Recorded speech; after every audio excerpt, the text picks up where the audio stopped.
السلام عليكم ورحمة الله وبركاته.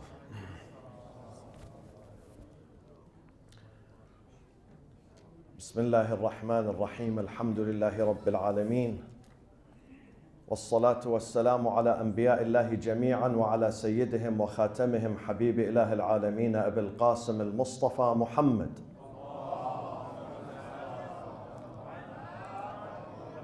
وعلى أهل بيته الطيبين الطاهرين المعصومين الذين أذهب الله عنهم الرجس وطهرهم تطهيرا. صلى الله عليك يا سيدي ويا مولاي يا رسول الله. صلى الله عليك يا سيدي ويا مولاي يا أبا عبد الله، يا رحمة الله الواسعة ويا باب نجاة الأمة ويا عبرة كل مؤمن ومؤمنة. يا ليتنا كنا معكم فنفوز فوزا عظيما. أعوذ بالله من الشيطان الرجيم. بسم الله الرحمن الرحيم. والذين يقولون ربنا هب لنا من أزواجنا وذرياتنا قرة أعين واجعلنا للمتقين إماما. أولئك يجزون الغرفة بما صبروا ويلقون فيها تحية وسلاما خالدين فيها حسنت مستقرا ومقاما.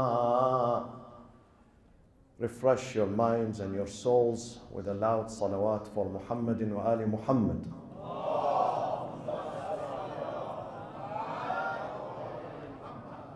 Man lives on this earth for an average of 27,000 days.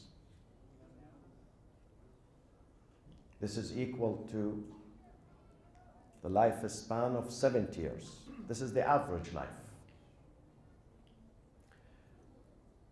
Each and every one of these days count. Imam Ali alayhi salam says, إنما أنت عدد أيام. You've been made and composed of a number of days. He didn't say a number of years. He said a number of days. إنما أنت, verily you have been composed and made of a number of days. فكل يوم يمضي فيك يمضي ببعضك. Every day that passes by dismantles part of you, takes away part of you. Today is gone. Today is what? Monday? Monday, July 8th, 2024 is gone. This day is never repeated. You cannot recover this day. It's gone. You're made of a number of days. Every day counts. Every day is a day of work, a day of achievement. We are in a marathon race, running until we reach the final line. So you have to produce, you have to give, and you have to establish and build peace on earth. Peace on earth. A peace builder, a peacemaker. And without a stable family, without a cooperative family, a healthy family, you cannot enjoy peace. Impossible. Impossible for any man and women to enjoy peace on this life, peace of mind, a peaceful living, a stable living without having a strong family. So how do we build a strong family? Through prayers, only prayers? Or there is something beyond the prayers too. It requires our actions. It requires our intelligence. It requires, before getting married, making the right choice, not a poor choice. Not a choice that is built on sheer romance and emotions and love. It requires more than love. It requires incorporating your intelligence, being open-minded. Don't rush into any relationship if you do not discover that partner, if you don't fully understand that partner. And I am speaking tonight to those of you who are on the brink of marriage. Those of you in your early 20s, mid-20s, late 20s, early 30s, mid-30s. Those who are still single on both sides. This is my humble advice to you tonight. And this is from my humble experience in this life. I don't read these things in a book. I read them in this life. I follow, I watch, I experience people, what they do, how they live, and I get some lessons. So I will put them in 5 points. 5 points tonight. These points are the fundamental and essential ingredients for a successful marriage. Do not compromise them. These things, do not compromise them. If you are getting married, if you are contemplating on getting married, remember these 5 points. Number 1,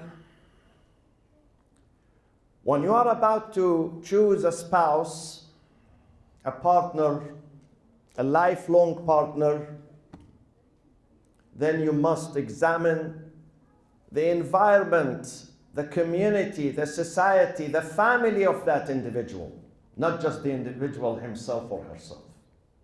Examine the climate where she or he was brought in. The environment is important. We are the products of our families, of our parents. We resemble them. We are not only physically and biologically resemble our parents, not only physical and biological resemblance that passes down through the generations, but also the moral ones too. The Prophet says, when you're about to marry, look at the environment first. Examine the environment. And then, when the environment is safe and good, most likely, that individual is going to be good too. So look at the environment first. We are impacted and influenced by our parents' manners and akhlaq, and customs and traditions and faith. So choose a safe environment. Don't go to the wrong environment. The Prophet says, إِيَّاكُمْ Rasulullah sallallahu alayhi wa sallam.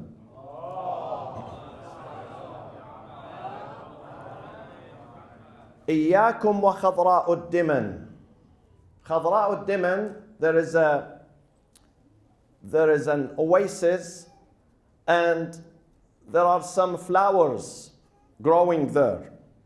He says sometimes the flower looks nice, but the surrounding is terrible. It's contaminated. It's toxic. Be careful. Be careful, don't touch that flower. That flower could be poisonous. Be careful. So don't go to the wrong environment. Go to the right family, to the genuine family, to an honest family. Recognize the father, the mother, the siblings too, before you go to that individual. If they tell you this family is a dangerous family, stay away. Stay away. Of course, there are some exceptions, definitely. And this is what God says in His book.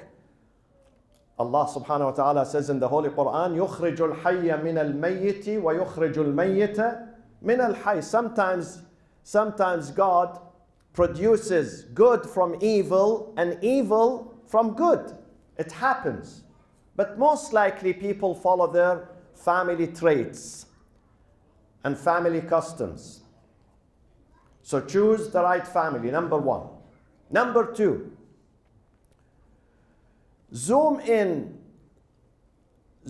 on the individual himself and herself. Do not be overtaken by physical attraction and physical beauty. Do not be overblown by the wealth and the materials of that person. Many of you guys, the boys, when you look at a beautiful, attractive girl, you're going to be blown away. You're going to go back to your mother and say, this is who I want. Even without talking to her, without knowing her name, without knowing her family, without knowing her character, without knowing anything about her, just because she's beautiful and attractive. And the girls, what they do is that when they see a rich man, whether he's handsome or not handsome is not important. As long as he's driving Lamborghini, fancy car, he's rich, he looks rich, then this is the guy they want. This is wrong, my friends. Of course, it's not wrong to marry someone beautiful and handsome and rich, no. But that should not be your focus. Prophet Muhammad sallallahu alayhi wa sallam says, if you marry a person for his or her beauty or wealth, you're going to regret. The Prophet says you will regret. You will regret. If your focus is only physical beauty and wealth, only that and nothing else, you're going to regret. This is the hadith of the Prophet. Lam yara al-husna. You are not going to find peace and stability in marriage if you only marry only for physical beauty and only for money. So you have to look for something else. What is it? What is more important than money and physical beauty? Is the character, a sound character. Examine the character of that person. Look at the character. If that person possesses integrity, honesty, truth, he speaks the truth, he's reliable, he's honest, he doesn't cheat, he doesn't lie, he's not a liar, he's not illusionist, he's not dishonest, he's not an angry person, he's not greedy, then that person would be good. Examine the character. And thus you have to take your time, my friends. Nowadays I'm going to speak one of these nights about why we have a skyrocketing rate of divorce in the community. In the Muslim community, not just the American community. In the Muslim community too. Why? One night is dedicated for that subject. One of the reasons is that we do not experience the person. We say yes before we fully know the character of that person. You have to take your time. You have to be patient. When you buy a house, it takes you 6 months to search for a good house. 1 year. When you buy a car nowadays, it takes you 2 months, 3 months. So when you marry someone, take your time. Take your time, because this is non-refundable, non-transferable. So you don't have to regret. Take your time. Be patient. Be patient. You have to know the person's character. So zoom in on that individual and take your time to understand that person. Marry someone who carries human principles, ethics. He has akhlaq. He has manners. A person who's going to support you, not a person who takes advantage of you. Not a person who wants you to be his servant and his slave. Not a person who looks up to your money and your position. A person who looks at your heart. A person who falls in love with your character, with your honesty. Stay away from those who have animalistic character, demonic character. Stay away from them. Stay away. One of the people you must stay away from, there are many.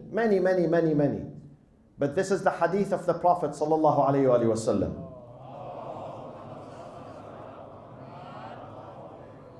The Prophet says, if a father gives his precious daughter to someone who drinks, addicted to drinking, he's leading her into destruction and damnation. He's destroying her life. He's ruining her life. Even if that person is intelligent, rich, famous, scientist, whatever, the governor of this state or that state, the president of this country or that country, as long as that person drinks alcohol, addicted, and he cannot give up, don't give your daughter to him. Don't give your son to that girl. Don't give your daughter to that man. Don't. Stay away. This is an example. And do not compromise your religious and moral values. Don't compromise them. You will regret. You will regret. Number 3. After character, what comes after character? The Prophet says, in ja'akum, if a person comes to you proposing for your sister's hand, for your daughter's hand, man tardawna deenahu wa khuluqahu. These two fundamental things, deen and character and akhlaq. So we spoke about character. Now we come to the deen, religious. But what does religious mean? Religious means only praise and fasts. Today this is the typical definition of a religious person, an observant. When they want to describe someone and they say he's an observant, they say he prays 5 times a day, he fasts in Ramadan. But this is not enough, my friends. Praying and fasting are not enough. These are the external manifestation of religion, not the internal. And there is a difference between the external manifestation and the internal. Prayers and fasting are the path to religion, not religion itself. Don't get confused. Salat, prayers, and fasting, siyam, are not religion itself. The path, the way, the road to religion. It leads eventually, if it is correct, if it is genuine, if it has sincerity and dedication and devotion to God, then it would lead into religion. But it is not religion itself. It's the path to religion. So someone who prays and fasts does not necessarily or automatically means he's pious. He has taqwa. No. He could, and he could not. Many people today pray and they have piety, and many people at the same time, they pray and they don't have piety. Imam al-Sadiq, our 6th Imam, says, if you want to examine a person's faith, how do you examine that? Don't examine it through prayers and fasting, because these things are common in some societies, in some families, in some countries. Very common. People are used to them. People don't miss them. But examine, you should examine, وَلَكِنْ اخْتَبِرُوهُمْ بِصِدْقِ الْحَدِيثِ وَأَدَاءِ الْأَمَانَةِ. If they speak the truth and if they are honest. These two things. These two things are not easy. These two things are the most difficult tests. صدق الحديث. A person who speaks the truth. Imam Ali alayhi salam says, لا يذوق أحدكم حلاوة الإيمان حتى يؤثر الصدق حيث يضره على الكذب حيث ينفعه. No one can attain the sweetness of faith. Faith has a sweetness. Have you seen when you eat halwa? Halwa? What is the Afghan halwa? Popular Afghan halwa. Don't tell me I don't know. Let's say baklava, okay? Huh? Oh, Sheikh Shiwani says halwa is very delicious, alhamdulillah. Inshallah, we taste this one of these nights, Shaykhana. Sallu ala Muhammad wa So faith is like halwa, has a sweetness.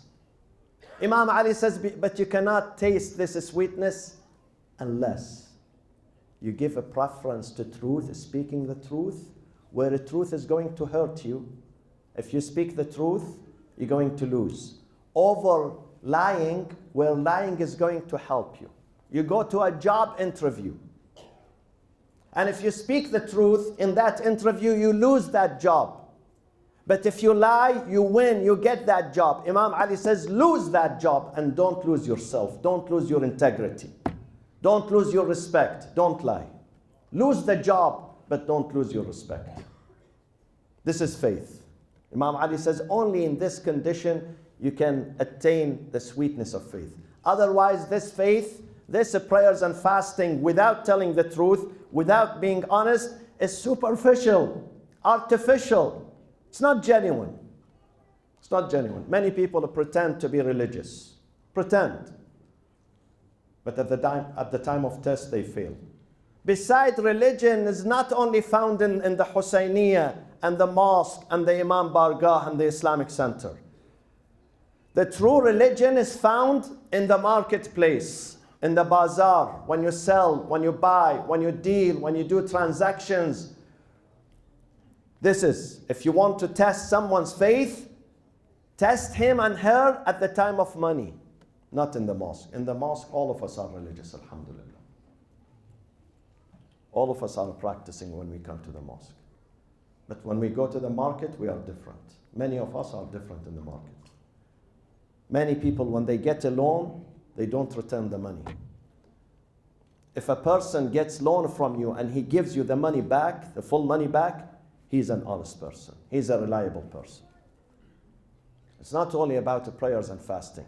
Because many families come to me at the time of divorce and I tell them, she says, I married the wrong person. I say, why the wrong person? She said, he was praying, he was fasting.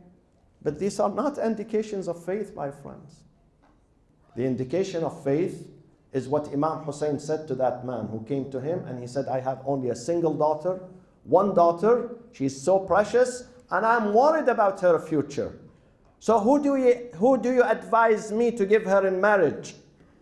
Imam Hussein said one word, only one word, but very comprehensive.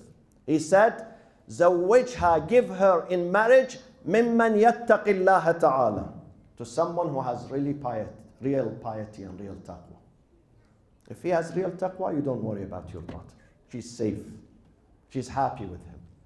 Even if they live in a one-bedroom apartment, even if he's not rich, as long as he has taqwa, as long as he fears God, he respects God.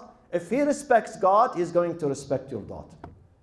But if he does not respect God, he's not going to respect your daughter. This is real piety. Real piety is when we are honest, when we fear God, when we look at God first. We do not look at the cops or the judge or the court. We look at God first. If you look at God and observe God day and night, you are going to be a harmless person. People around you would live in peace. The Prophet ﷺ was asked once,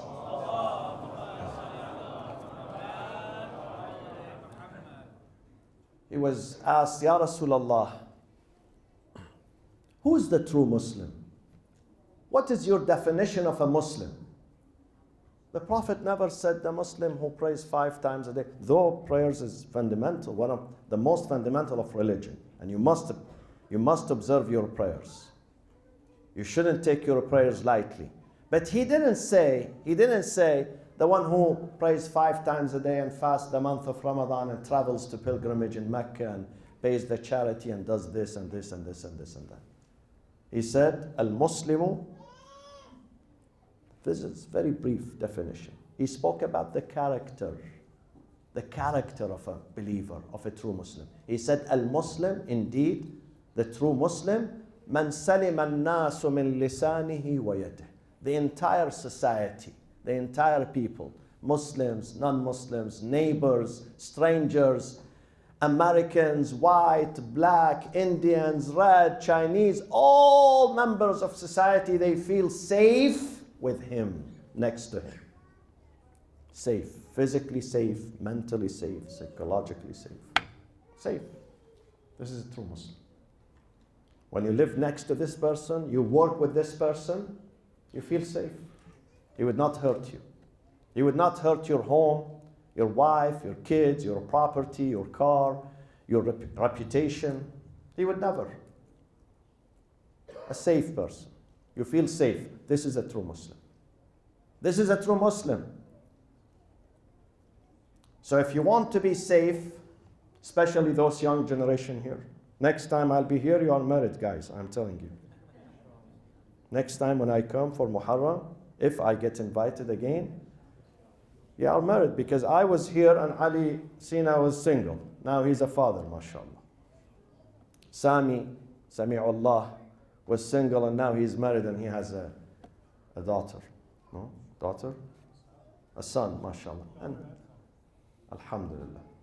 So you're going to get married soon, but remember what I'm telling you tonight. Remember. This is the takeaway message for the young generation. Remember what I'm telling you. Trust. You have to find the trust in that person. Don't rush into any relationship, especially girls on the other side, the single ones. When someone comes proposing to you, don't say immediately yes or no. There is no immediate yes or no. Take your time. Take your time. I'm not trying to delay your marriages, no. I'm trying to tell you, choose the right person. Choose the right person, because sometimes I see, from what I see in the community, to remain single is much better and safer and healthier than marrying the wrong person. Many people are stuck in a marriage. They are helpless. They suffer silently. Many women, many men too, because they made the wrong choice, a poor choice. And there was no one there to shake them and tell them, no, this is the wrong person. Look at these signs. Look at these red flags. Don't do that. Because they are blown away by what? Blown out by their romantic relationship, by their emotions. They give in, they surrender to their emotions. Do not surrender. When it comes to this, God has given you reason and aql. And if you are unable to make a choice, ask those elders, those who have experience. Go to them. Go to them and ask them. Number 4, my friends. Even if someone is really religious and he has piety and he has taqwa and righteousness, observing, practicing, still this is not a guarantee your marriage is going to be successful. I know many people who are very religious. They fear God. Genuinely religious. But they are failed parents. They are not good parents. He's not a good father. She's not a good mother. Why? Because he's not a family man. Marriage requires commitment. Not just your money. Your emotions, your brain, your life, your dreams, your journey, everything you have has to be fully dedicated to this institution. It's a sacred institution. It's a full-time institution. It's a lifetime institution. You have to give everything to this institution. So if you are not a family man, you are going to have a trouble in your marriage. What do I mean by being a family man? I mean that he or she appreciates and sanctifies, yuqaddis, sanctifies marital life. Sanctifies. He knows what he's doing. He knows what he's signing up for. He knows that this is a sacred institution. He knows that the Prophet Muhammad sallallahu alayhi wa sallam says, ما بني بناء في الإسلام أحب إلى الله تعالى من التزويج. No institution, no foundation has been built on earth closer and dearer to God and more beloved to God than the institution of marriage and family. This institution is sacrosanct. It requires dedication and devotion. If you are not ready for it, don't do it. Don't do it. Don't hurt yourself and hurt others with you. Stay away from it. Say, I'm not ready.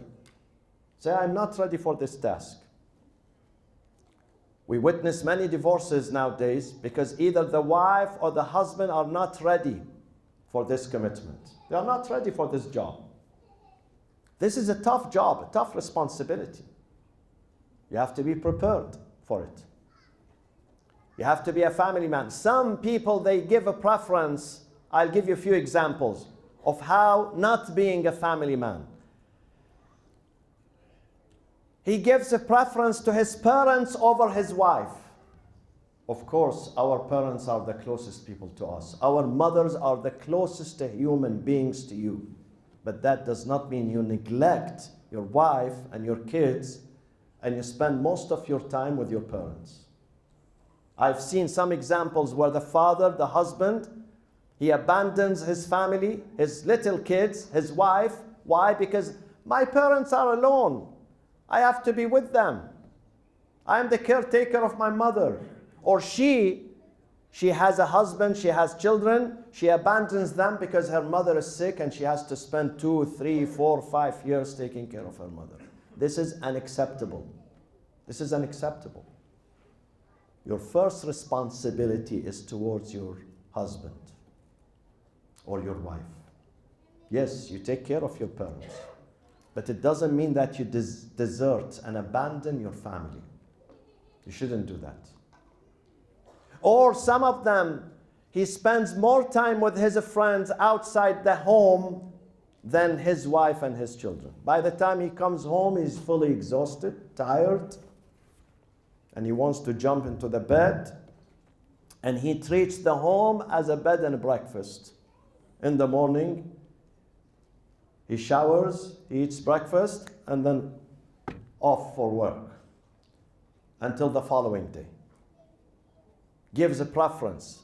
At night, where he should be at home with his wife, with his kids, spending a quality time with his children, he stays outside. He's with his friends. She is with her friends. This is also wrong.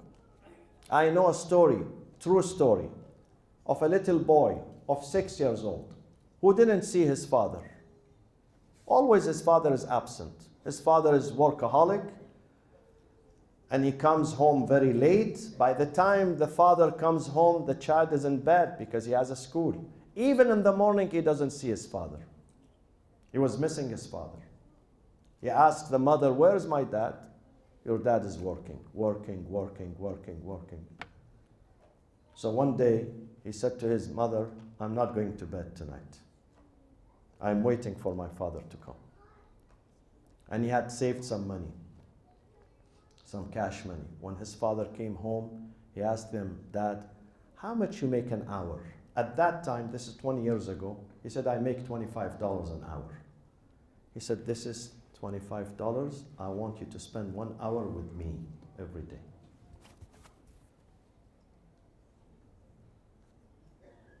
Don't let it get to this stage. Your kids, they need you. They need you at home. They need your love, your care, your laughter, your jokes, your conversation, your inspiration, your encouragement. They need you. And your daughters, they need you more than your boys. Spend time with them. Spend quality time. Be a family man. Appreciate what God has given you. Your family, your wife, your kids are a precious gift from God. And I always say this, always. On every podium I say this. If you have a good wife, good children, you have to give thanks to God at least 100 times a day. Say Alhamdulillah Rabbil Alameen. Because God has bestowed the biggest and the most precious gift on you. If you have a good husband, pious husband, dedicated husband, give thanks to Allah day and night. Look at others who are deprived from this blessing. Look at their life, how their life is shattered. They live in pain. Silently they live in pain, they suffer. Give thanks to Allah. So you, as a father, you have to spend time with your family at home. Communicate.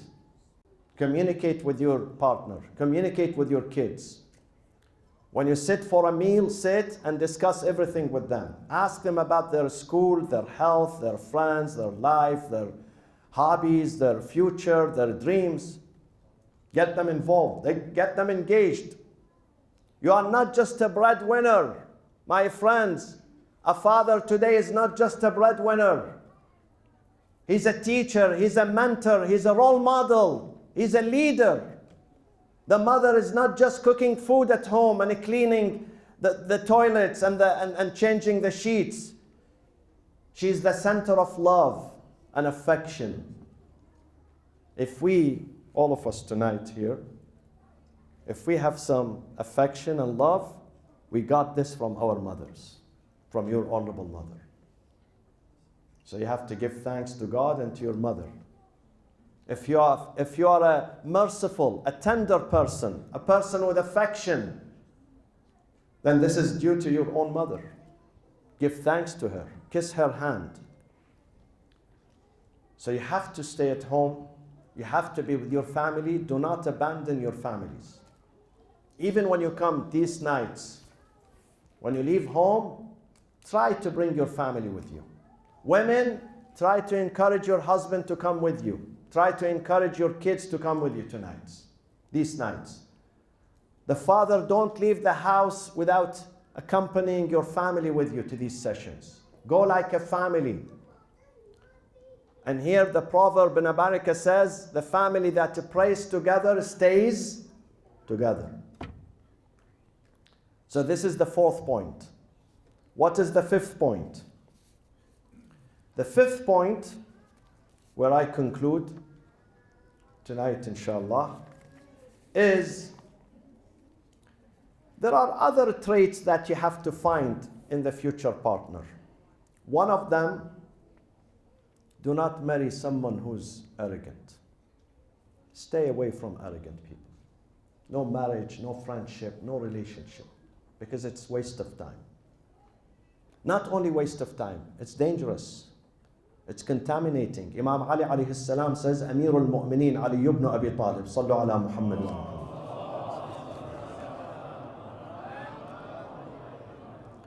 He says sometimes you befriend someone who's arrogant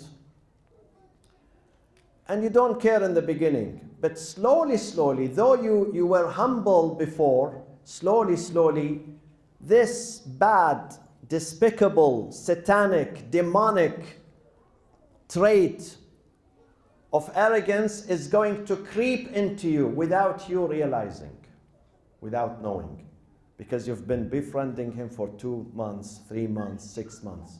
Slowly, you yourself become arrogant. So stay away. Stay away from such a person. Living with an arrogant person would turn your life into a miserable life. Stay away from a stingy person, bakhil. This is what Amir al-Mu'mineen alayhi salatu wasalam says. A stingy, tight-fisted, stay away. If he's not generous, stay away. I remember in one of the conversations I had during a divorce process, the mother, the wife, she said, Sayyid, he makes $200,000 a year. But if you come to my house right now and I open the fridge for you, the fridge is empty. No food, no vegetables in the fridge. Can you imagine? Can you imagine the way he treats his wife and his kids? The fridge is empty. Why? Because he says to her, I have to save this money for the future. What a future? You are starving your family now. What a future you want to build for them? What future? Spend your money now. In the future, God will give you more. He will give you more. Stay away from that. You will starve to death. These are two bad traits: arrogance and stinginess. Ghurur, arrogance, and bukhl, stinginess. Stay away from that. Look for someone who's educated. Education is important. Intelligence is important. Because the essence of marriage is to live with a person where you can converse, when you can dialogue, when you can speak, when you can communicate, when you understand that person. My friends, physical gratification, sexual gratification expires. Expires between the husband and the wife. After 30 minutes, believe me, 45 minutes, an hour. After the first round, second round, third round, خلاص, it's over. But intellectual gratification and enjoyment does not expire. So if you want to stay with that person and commit yourself and enjoy your life with your partner has to be intellectual, has to be educated, has to be open-minded, has to be willing to learn, to study, to grow mentally, spiritually, intellectually. A person who's open to understanding, open to learning. Choose that person. Choose a person who's hardworking, not lazy. A person who gives to his society. Some of you here, I don't mention your names, I can see you right now, you are sitting right before my eyes. Some of you here that I know, you are equal to 1,000 person in your dedication, in your giving, in your contribution, in your service, in helping your community, helping your center, helping your religion. You are equal to 1,000. And some people are useless. Useless. Neither they help themselves nor others. Don't live with such a person. I said in the beginning, we are here for a number of days. A number of days. Only 27,000 days. Only 27,000 days. You have to produce. Allah subhanahu wa ta'ala says in Surah Yasin, إِنَّمَا تُجْزَوْنَ مَا كُنْتُمْ تَعْمَلُونَ. On the day of judgment, you are rewarded according to your work in this life. Only your work, not your relationship, not your title, not your family, not whether you are Sayyid or non-Sayyid, whether you are from Afghanistan or from the Gulf or from Iraq or from America. These things are irrelevant. إِنَّمَا تُجْزَوْنَ. Verily, you are rewarded today in paradise according to what you did, what you achieved. So ask yourself tonight, what did I achieve? What did I give to my community? Did I give something? If my community miss me, if one day I die, would I leave a void, a vacuum or not? You are not just any number. You have to contribute. You have to give to yourself, to your community, to your family, and to your country, and to your faith.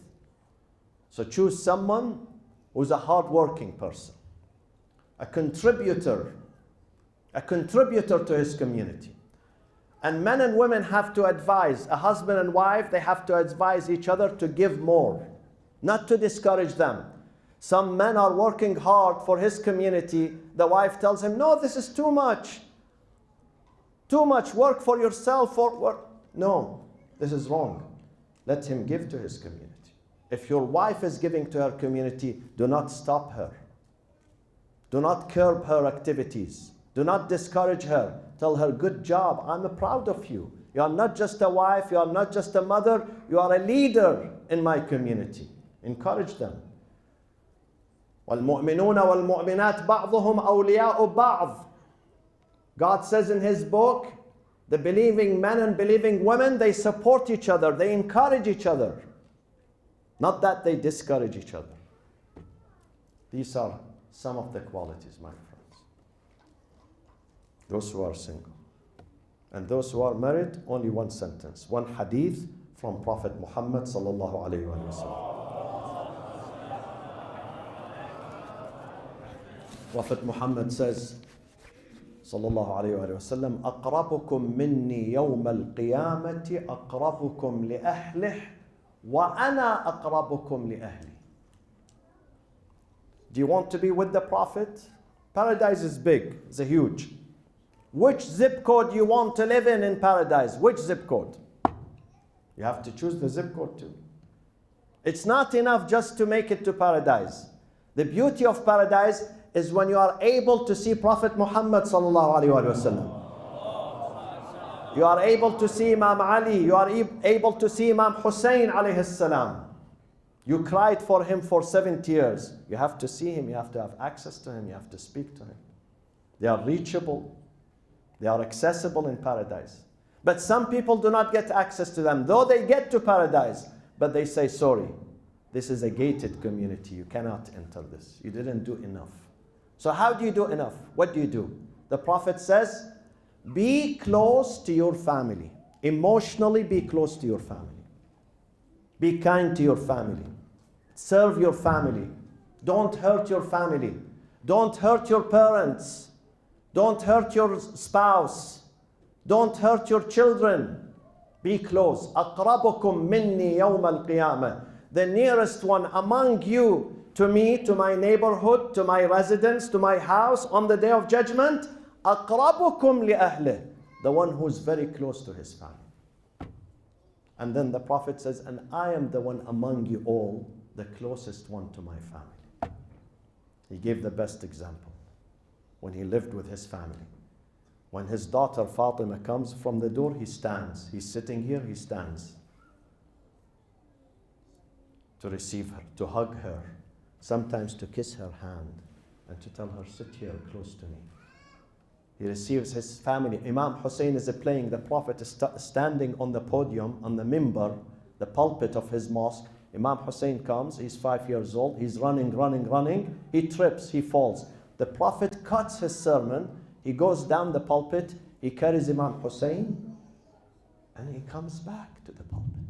And then while he's carrying Hussein on his shoulder, he continues his speech. This is how close he was with his family. Learn these lessons from your Prophet Muhammad sallallahu alaihi wasallam.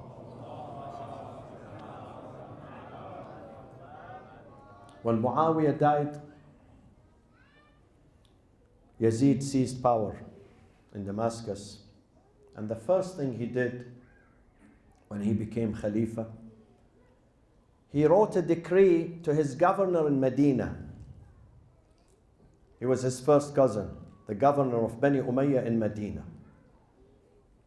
Al-Walid ibn Utbah ibn Abi Sufyan. He said to him, today, urgently, I want you to seek the allegiance from the prominent leaders of Medina. Allegiance to me, to Yazid. Today, once this book reaches you, يَصِلُكَ كِتَابِ هَذَا, immediately ask them to pay allegiance to Yazid. And focus on Hussein. Others are not important. Whether they accept or refuse, it's not. This guy, Hussein, go to him and tell him to pay allegiance to Yazid, and he has to do that in public declaration. So Imam Hussein alayhi salam was summoned to the palace of this governor of Medina, and the governor said to him, this is the decree of Yazid. This is the letter I received. So you have to pay allegiance to Amir al-Mu'mineen, ironically, Amir al-Mu'mineen Yazid ibn Muawiyah. Can you imagine? Amir al-Mu'mineen. Imam Hussein firmly, without any hesitation, conclusively, decisively declared, Inna ahlu bayt al-nubuwah wa ma'dan al-risala. We are the family of the prophethood. We are the guardian of faith. ويزيد رجل فاسق فاجر شارب للخمر قاتل للنفس المحترمة. This is how Imam Hussein characterized, summed up the character of Yazid in these words. He's licentious, he's given to drunkenness, he's murdering the innocent souls, a qatil, murderer, ومثلي, a person like me, لا يبايع مثله, would never pay allegiance to a person like Yazid. Period. And I have nothing to say. Tell your boss in Damascus, this is what Hussein says. People came to Imam Hussein, they said to him, don't do that, this is dangerous, he's going to murder you. Imam Hussein said, if I pay allegiance to Yazid, it is the biggest betrayal of my faith, of my Lord in the history of mankind. Biggest betrayal. And the pressure mounted on Imam Hussein in Medina, day after day, until he decided to leave Medina after more than 50 years. Imam Hussein at the time of his martyrdom was 58 years. So more than 50 years, 55 years, he lived in the city of Medina. Now he has no place there. He has to leave. He decided to go to Mecca. And I'm going to continue on the story of Mecca tomorrow, inshallah. So before he left Medina, he came to the grave of his grandfather Rasulullah sallallahu alayhi wa sallam in the middle of the night, came to bid farewell to the grave of the Prophet, to the grave of his honorable mother Fatima Zahra alayhi salam. It was in the middle of the night. He came with tears in his eyes. He stood there. He offered his prayers, his supplication, and he said, Assalamu alayka ya Rasulallah ya Jaddah. Oh my grandfather, I miss you, my grandfather. I know how much you loved me and how much I loved you, and I miss you. And look at the pressure now on me. They are intimidating me. They are asking me to pay allegiance to Yazid. And I am seeking refuge in your grave, Ya Rasulullah. I need an answer from you, Ya Rasulullah. I know my duty, I know, but I need a word of encouragement from you, Ya Rasulullah. He was overtaken by slumber because of his tears, his sadness, for a few minutes. In his dream, he saw the Prophet ﷺ coming to him, saying to him, my sweetheart Hussein, Habibi Hussein, كأني أراك عن قريب مرملا بدمائك, as if I can see you soon. You are covered with your blood by a ruthless people who falsely attribute themselves to my ummah. They say we are from the ummah of the Prophet, but yet they're going to murder you and they're going to deny you water. You're going to die thirsty.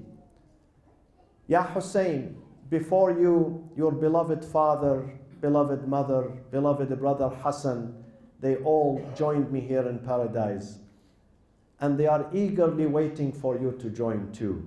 Ya Hussein, my sweetheart, إِنَّ لَكَ فِي الْجِنَانِ دَرَجَةً لَن تَنَالَهَا إِلَّا بِالشَّهَادَةِ. God has reserved for you special ranking, special location in paradise. You get it only through martyrdom. فَالْعَجَلْ, I am waiting for you, Ya Hussein. It was the strongest sign from the Prophet that Hussein has to go to the land of Karbala. The day he left the city of Medina, it was a hard day. It was a painful day, a sad day. Medina had witnessed many sad days in its history. The departure of the Prophet, the day Fatima Zahra departed. But today, when Imam Hussein is leaving his city, his hometown, after more than 55 years, it was also sad. It was a sad day for the people of Medina. The entire city of Medina convulsed with sorrow and pain and tears when the caravan, the qafila of Imam Hussein left the city of Medina with Bani Hashim, with the young ones, with the leaders, going to Mecca and then from Mecca to Karbala. But mu'mineen, after a few months, the same caravan came back to Karbala. But with a difference. What was the difference? The day the caravan of Imam Hussein left for Karbala, it was surrounded by men, by Abu al-Fadl al-Abbas, by young leaders, Ali al-Akbar, Al-Qasim ibn al-Hassan, and many other young leaders, the defenders, the protectors. Today the caravan is coming back without any man. The only one was the ailing Imam Ali Zainul Abidin. The rest of the men disappeared in Karbala. So when the walls of Medina loomed from afar, Lady Zainab raised her voice, Medinata jaddina la taqbalina, فَبِالْأَحْزَانِ وَالْحَسَرَاتِ جِينَا. Oh, the city of my grandfather, the city of Medina. You know, we are broken today. I don't know how you're going to receive us. We are coming back to you with sadness, with anguish, with loss, with many martyrs. فبالأحزان والحسرات جينا خرجنا منك بالأهلين جمعا رجعنا لا رجال ولا بنينا. The day we left Medina, we left with the entire family, the entire men, with our leader Hussein alayhi salam. Now we came back without them, empty-handed. The first thing she did, she went to the grave of the Prophet, Masjidu Rasulullah sallallahu alayhi wa alih. She took the door knob, the door handle, and she shook it. And she said, Assalamu alayka ya Jaddah ya Rasulallah. I greet you, my grandfather, ya Rasulallah. But I have bad news, ya Rasulallah. إني ناعية إليك حبيبك الحسين. Ya Rasulallah, I am eulogizing your sweetheart Hussein. We left him in Karbala. We came to Medina, back to Medina without Hussein, Ya Rasulallah. I apologize to you. After paying a tribute to Rasulullah, she turned to the house of Imam Hussein. She said, the first place I want to go to is the house, the home of Imam Hussein. They opened the door for her. She came inside the house. She looked at the house empty, dark, deserted, desolate, lonely. She looked at the room of Imam Hussein empty. The musalla where he used to stand and pray, it was empty. So she asked the maids to close the door so she can take her time in lamenting Imam Hussein alayhi salam. They closed the door.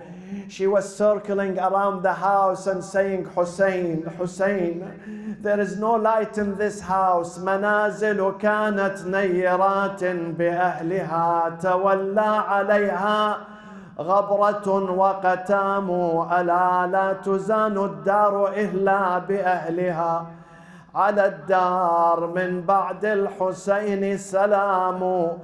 The dar, the home after Imam Hussein is empty. Inna lillah. While she was eulogizing Imam Hussein, someone knocked at the door. One of the maids, she went to open the door. She came back to Lady Zainab. She said to her, my Lady Zainab, there is an honorable lady standing at the door. She looks very sad. She says, allow me to come enter the house. Allow me to come to participate in your sadness, in your mourning. My name is Ummul Baneen. Lady Zainab said, of course, she is our partner. She's one of us. She's the one who lost 4 of her children. She's the one who lost Abu al-Fadl al-Abbas. Allow her to come in. Once Lady Ummul Baneen came inside the house, and she saw the face of Lady Zainab, she cried loud, Wa waladah wa Husayna. Lady Zainab cried, Wa akhah wa Abbas. أفاطم لو خلت الحسين مجدلا وقد مات عطشانا بشط فراتي إذا للطمت الخد فاطم عنده. نسألك اللهم وندعوك باسمك العظيم الأعظم الأعز الأجل الأكرم يا Allah. Please raise your hands. We have an honorable scholar, alim, great scholar, pious man, pious leader who is sick in a severe condition. Please join me in reciting this ayah for him, for his healing, for his recovery, for his shifa, and the shifa of all the mu'mineen and mu'minat, your relatives, and also our brother Hajj Ahmed, his wife, is in the hospital here in New York. So we pray for her and all the mu'mineen and mu'minat. أعوذ بالله من الشيطان الرجيم. بسم الله الرحمن الرحيم. أمن يجيب المضطر إذا دعاه ويكشف السوء. أمن يجيب المضطر إذا دعاه ويكشف السوء. أمن يجيب المضطر إذا دعاه ويكشف السوء. أمن يجيب المضطر إذا دعاه ويكشف السوء. أمن يجيب المضطر إذا دعاه ويكشف السوء يا الله. اللهم من على مرضانا بالشفاء والعافية، المريض المنظور، المريضة المنظورة، اللهم ألبسهم ثوب الصحة والعافية بحق محمد وآل محمد. اللهم انصر الإسلام والمسلمين، اللهم اخذل الكفر والمنافقين، اللهم أيد وسدد حماة الدين، اللهم عجل في فرج سيدنا ومولانا صاحب العصر والزمان، وإلى أرواح الشهداء، شهداء غزة, the martyrs of Gaza, Palestine and Lebanon and Yemen, وشهداء المؤمنين والمؤمنات. ثواب الفاتحة مع الصلاة على محمد وآل محمد.